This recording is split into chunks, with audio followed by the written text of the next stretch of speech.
కాకినాడ జిల్లా అనపర్తి నియోజకవర్గం పెదపొడి మండలం కరకుదురు గ్రామంలో శ్రీ లక్ష్మీ గణపతి సరస్వతి దేవి శ్రీ వెంకటేశ్వర స్వామి ఆలయం నందు నూతనంగా నిర్మించిన ఆలయ శిఖరానికి నిర్మాణానికి 1,70,000 రూపాయలు వసూలు చేశారు. ఈ సందర్భంగా ఆలయ అర్చకులు చక్కరపాణి మాట్లాడుతూ కరకుదురు గ్రామంలో ఉన్న శ్రీ లక్ష్మీ గణపతి సరస్వతి దేవి శ్రీ వెంకటేశ్వర స్వామి ఆలయం నందు ఇన్ని రోజులుగా ఆలయానికి శిఖరం లేకుండానే మందిరంగా ఒక దేవాలయంగా పూజలు చేయడం జరుగుతుందని తెలిపారు. ఈ దేవాలయానికి ఆలయ శిఖరం ఉండాలని సేవాక్రియ ట్రస్ట్ అధినేత తలాటం మురళీకృష్ణను కోరగా ఆయన వెంటనే స్పందించి ఈ ఆలయ శిఖర నిర్మాణానికి తన వంతు సహాయంగా 1,70,000 రూపాయలు విరాళంగా ఇవ్వడం జరిగిందన్నారు. దేవాలయంలో అభివృద్ధితో పాటు గ్రామంలో ఏ మంచి పని చేసినా నా బాగు ఉండాలి అని చెప్పి కరకుదురు గ్రామానికి ఎన్నో సేవా కార్యక్రమాలు చేశారని, కరకుదురు గ్రామంలో ఉన్న ప్రతి దేవాలయానికి తన వంతు సహాయ సహకారాలు అందజేస్తానన్నారు. సేవాక్రియ ట్రస్ట్ ద్వారా ఈ దేవాలయానికి సమాజం అభివృద్ధికి గ్రామ అభివృద్ధికి పాటుపడుతున్న తలాటం మురళీకృష్ణకి కృతజ్ఞతలు తెలియజేస్తున్నామని వారు తెలిపారు.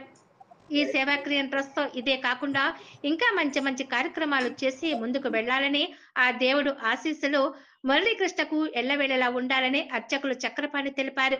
ఈ కార్యక్రమంలో ఆలయ కమిటీ సభ్యులు, భక్తులు, గ్రామస్తులు అధిక సంఖ్యలో పాల్గొన్నారు. గణపతికం హవామహే కవిం కవీనాపవస్తవస్తవం జ్యేష్ఠరాజం బ్రహ్మణాన్ బ్రహ్మణస్పత శృణ్వన్నోతివి సేదసాదన ప్రణో దేవి సరస్వతి వాజేభిర్వాజినీవతి దీనామి విత్రవతు.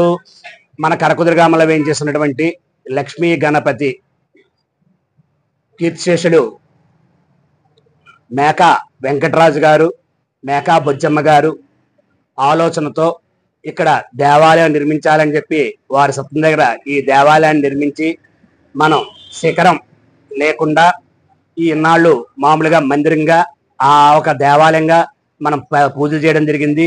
కానీ ఇక్కడికి వచ్చినటువంటి యువకులు అందరూ కూడా దేవాలయానికి ఉండవలసినటువంటి అన్ని అవయాలు ఉండాలని, శిఖరం శరమిచ్చాహు ధ్వజం జీవనముచ్యతే అనేటువంటి వేదం ద్వారా భగవంతుడు మనకు అనుగ్రహించినటువంటి ఈ కార్యక్రమంతో అందరి దగ్గరికి వెళ్ళి మనం శిఖరం నిర్మించుకోవాలి, ఆ శిఖరం పైన లోహ చక్రం నిర్మించుకోవాలని చెప్పి ఆలోచనతో వెళ్ళినప్పుడు సేవాకీయం ట్రస్ట్ ఆధ్వర్యంలో తలాటం మురళీకృష్ణ గారు ఈ దేవాలయ అభివృద్ధితో పాటు గ్రామంలో ఏ పని చేసినా మంచి పని అనేటువంటిది ఏం చేసినా సరే నా భాగం ఉండాలని చెప్పి 1,70,000 రూపాయలు ఈ దేవాలయానికి ఇవ్వడం జరిగింది.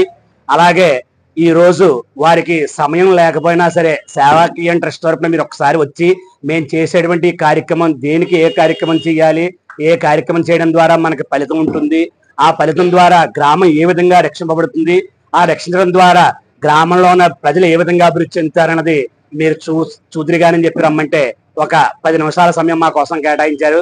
అటువంటి సేవాకీయం ద్వారా ఈ దేవాలయానికి అలాగే సమాజ అభివృద్ధికి అలాగే గ్రామ అభివృద్ధికి పాటుపడుతున్న తలాటం మురళీకృష్ణ గారికి ఈ దేవాలయ కమిటీ తరపున ఈ అర్చకుల తరపున అందరి తరపున కృతజ్ఞతలు తెలియజేస్తున్నాం. ఈ సేవాకీయం ట్రస్ట్ ఇదే కాకుండా బోల్డ్ కార్యక్రమాలు ఇంకా మంచి మంచి కార్యక్రమాలు మన హిందూ ధర్మాన్ని కాపాడుతూ ముందుకు వెళ్ళాలని కోరుకుంటూ ఓగు స్వస్తి.